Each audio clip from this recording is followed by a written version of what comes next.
Okay guys, let's jump right into this video. Super moist, super delicious, red velvet cake. And it don't taste like chocolate cake. Let's get started.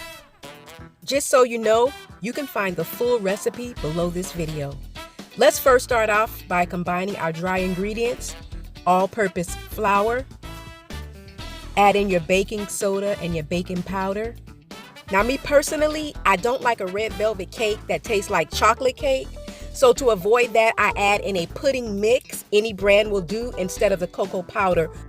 Now I do use cocoa powder when I bake my chocolate cakes, but not for my red velvet cakes. Some people like red velvet chocolate cake. Leave a comment below and let me know if you like your red velvet cake to taste like chocolate cake. I'm just curious. Now this is where the super moist come in. Add a full box of Jello vanilla pudding mix and it's over. See, y'all think I'm playing. You can literally put this cake in the fridge, pull it out days later, and it's still moist. Grab another bowl and add in your sugar. Now we want to add in our oil. You can use canola oil, vegetable oil, either one. Once we have this in the bowl, let's just go ahead and mix this together.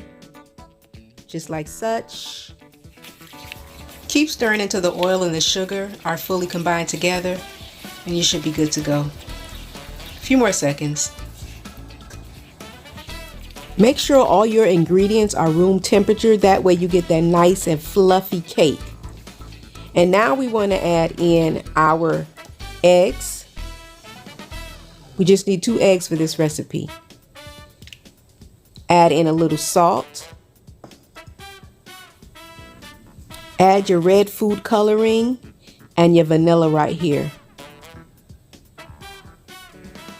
Once we have this in the bowl as well, we want to go ahead on and combine this together like such. Grab your spatula or your whisk and just combine it. It needs to look just like this. Simple. That's simple. See how simple that is, guys? And now we want to take those dry ingredients and add them to the wet bowl. Add half, then mix, and then add the other half and then mix.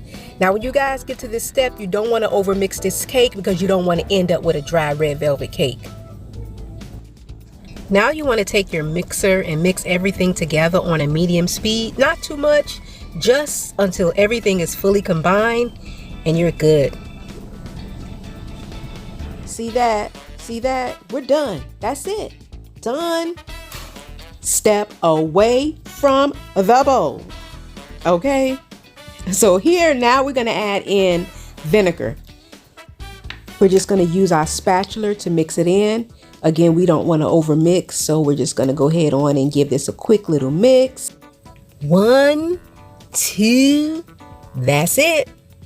That's it. Now we're going to spray our pans. I am using the Pam butter spray, which I really like, non-stick butter spray. And I also use parchment paper to line my pan. I turn the pan upside down and I cut out the parchment paper in rounds. I first spray my pan and then I lay the parchment paper down in the pan like such. This will help the cake from sticking to the bottom of the pan. I mean, you don't have to do it, but it's like a no-failed cake won't stick to the pan solution. So add in your batter to the pan like such. And we want to just do this for both pans. And then we're going to stick this in the oven at 350 degrees preheated for about 25 minutes or until you can stick the toothpick in the center and it comes up clean. And so here are the cakes finished, and they are so moist and they are so delicious. Also, just a little tip, make sure that your baking soda and your baking powder is not outdated. So just check it before you bake the cake. There you go, guys. Didn't stick to the bottom of the pan. You just pull that parchment paper back and there you go. Now let's start working on this cream cheese frosting. Combine together butter and cream cheese and blend it. And then we just want to scrape the sides down, and we're going to add in vanilla and salt and then mix again. And then we want to add in some powdered sugar. Then we're going to mix that together. Keep mixing until everything is combined well. And then we're just going to scrape those sides down again. Scrape the sides down.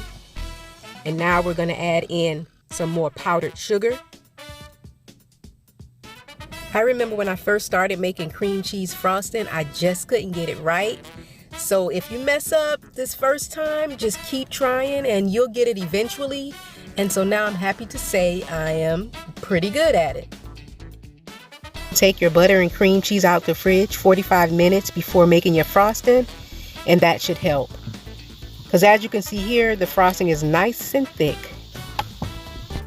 I've come a long way from my water frosting days, I tell you.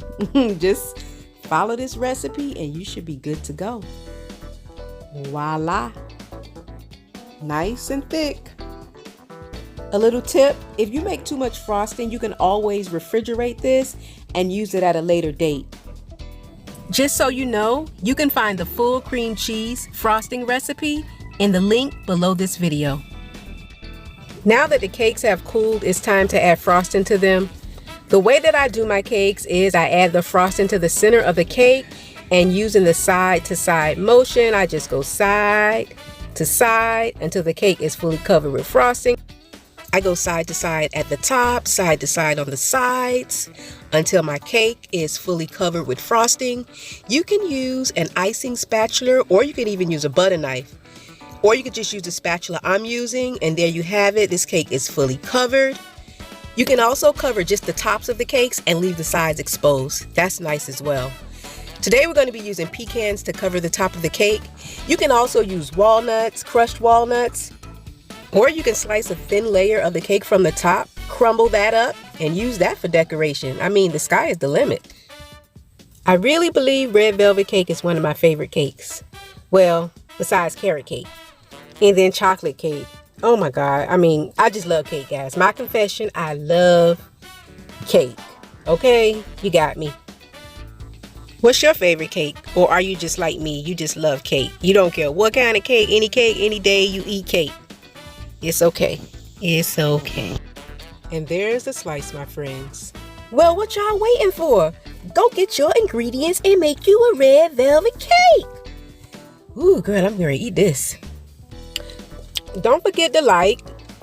Don't forget to comment. And don't forget to subscribe to my channel for more great cooking videos.